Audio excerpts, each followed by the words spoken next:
Bonjour et j'espère que tu vas bien. Aujourd'hui, nous allons regarder à la circonférence. La circonférence est la distance autour de l'extérieur d'un cercle. Tu peux dire que c'est le périmètre d'un cercle. Les définitions que tu dois connaître. Tu devrais avoir déjà revu ça en 4.1. Le rayon, la distance du centre d'un cercle à la contour du cercle lui-même. Sur la ligne qui va à la moitié. Et le diamètre est la distance du bord extérieur au bord extérieur opposé par le centre du cercle, sur la ligne qui touche deux côtés et croise le centre du cercle. Est-ce qu'on comprend? La distance autour d'un cercle. La distance autour d'un cercle est appelée circonférence. La distance du centre du cercle au bord extérieur, sur seulement le centre à un côté, est le rayon. Et la distance du bord extérieur au bord extérieur opposé par le centre du cercle, sur la ligne qui touche deux côtés et croise le centre du cercle, est le diamètre. Cliquez sur la règle. Tournez la règle employant le point vert pour mesurer le rayon et le diamètre de ce cercle. Si j'utilise cette règle, je peux vous montrer que si le rayon est 3 et je tourne mon règle, le diamètre devrait être 6, qui est le double du rayon.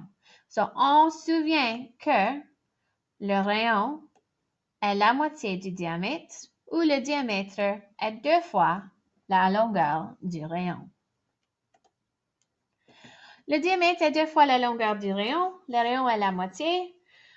Si le rayon est 1,5, le diamètre devrait être 3.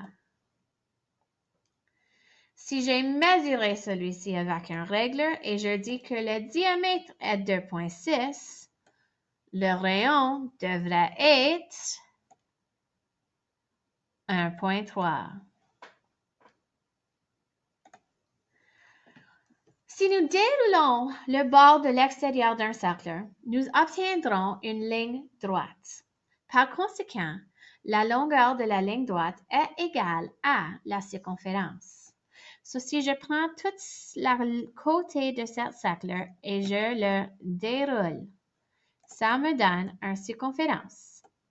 Je peux la mesurer avec des règles pour donner un nombre exact. Comme tu peux voir, tu vas travailler avec le décimal. Ça ne va pas nécessairement toujours être de bel numéro. Normalement, ce n'est pas de bel numéro et on a besoin de pratiquer à arrondir nos chiffres. Si je fais la même chose, si je déroule ce cercle et voici la ligne, la longueur de la circonférence devrait être 9,4.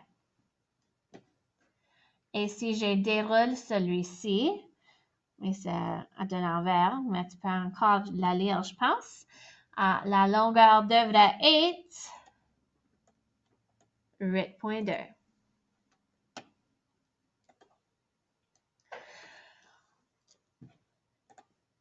Fais quelques calculs avec la mesure on a pris pour voir si nous pouvons établir quelques rapports entre les parties d'un cercle. Pour chaque cercle, divisez la circonférence par le diamètre. Pour la première figure que j'en avais, j'ai dit que la circonférence est 18,84 et si je divise par 6, ça me donne 3,14. Pour la deuxième, j'ai dit que la circonférence est égale à 9,4 cm et si je divise par le diamètre qui est à 3, ça donne 3,13 répétant. Et si je dis C divisé par 2, 8,2 divisé par 2,6, ça me donne 3,15. OK? Les cercles ont tous de différentes tailles, mais la circonférence de chaque cercle est environ 3 fois plus grand que le diamètre. Parce qu'on a la fait et on a arrondi les nombres, C'est ça pourquoi j'en ai eu de différentes réponses. Mais ce que vous avez besoin de connaître maintenant est pi. Ça, c'est le nombre magique qui est habituellement arrondi à 3,14 et est connu comme pi. Il est représenté avec ce symbole. Parce que C divisé par le diamètre égale pi, ça veut dire que pi fois le diamètre va donner la circonférence. Ou si je n'ai pas le diamètre déjà dans mon calcul, je peux dire que 2 rayons, ou 2 fois le rayon, fois pi, donne aussi la circonférence. Parce que pi est un constant, nous avons besoin seulement d'une mesure pour calculer la circonférence, le diamètre ou le rayon de n'importe quel cercle. Pouvez-vous trouver la circonférence de ma plus grande roue en mesurant le diamètre? So, si on prend notre règle et on mesure le diamètre de la roue, qu'est-ce qu'on voit?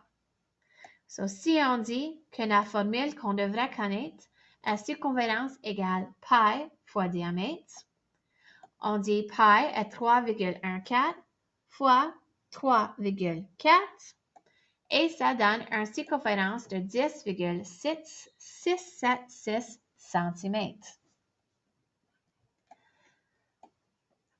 Normalement, quand on l'a fait, vous allez utiliser ce bel bouton sur vos calculatrices. Si à la maison, vous n'avez pas accès à une calculatrice avec ce bouton, tu peux utiliser 3,14 en place. Si vous avez une calculatrice avec ce bouton, c'est une bonne idée de pratiquer à utiliser ce bouton et à la fin de tout simplement simplifier vos réponses par arrondir à la valeur de position qu'il demande. Voici ma réponse et je veux arrondir cette réponse aux unités près. Ça veut dire que je ne veux pas un décimal après. Ça va devenir 11. Parce que le 6 est plus grand que 5, ça devient un nombre plus grand. Si la question vous demande pour arrondir au dixième près, vous allez dire que ça c'est 10,7. Car le 7 est plus grand que 5, le nombre avant devient 1 plus grand. Et si je dis que je veux que tu arrondis au centième près, je vais dire que ça c'est 10,68 car le 5 est plus grand que 5, qui veut dire que le nombre avant devient 1 plus haut. Trouve la circonférence de le cercle à l'aide du diamètre donné. Si le diamètre est 55, la formule que tu vas utiliser est C égale pi fois diamètre, C égale 3,14 fois 55, C égale 172,7. Si on fait le deuxième exemple, trouve la circonférence du cercle avec le rayon donné. Parce que c'est le rayon, pour avoir le diamètre, on doit multiplier par 2. La formule qu'on peut utiliser est pi fois 2 fois rayon pour représenter le diamètre. Pi fois 120 qui donne 366,8 mm ou si j'ai converti, je peux la convertir en centimètres. Et si je fais la dernière question sur cette page, trouve le diamètre de le cercle si on connaît la circonférence. Maintenant, si je connais la circonférence, je dois faire l'opposé et au lieu de multiplier, je vais faire 1 division. Je vais dire que C divisé par pi va donner le diamètre. 2,3 divisé par 3,14 égale 0,73 mètres ou 73 cm. J'espère que ça fait du sens. Si vous avez besoin de questions, si vous avez des questions extra ou tu as besoin de plus d'exemples, fais certain que tu donnes un courriel ou me demandes sur Classroom. Bonne chance!